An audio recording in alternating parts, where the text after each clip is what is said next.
hello সাথী খান আজি আউন কেম্পে আহিছে মাল গিৰাবলৈ পাথৰ লৈ কিনে আহিছে তো ইয়াতে ষ্টেডিয়াম হ'ব কৈ আছে তো ইয়াতে ষ্টেডিয়াম কৰিবৰ কাৰণে পাথৰ লাগি আছে সেইটো কাৰণে তিনিটা গাড়ী আহিছে পাথৰ লৈ কিনে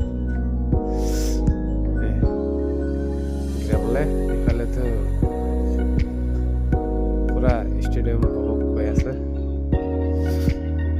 ইফালে ৱাল বি দি কিনে আছে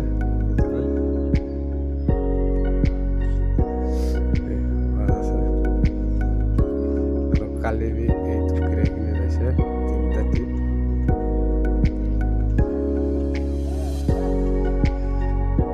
ঠিক আছে সাথী খান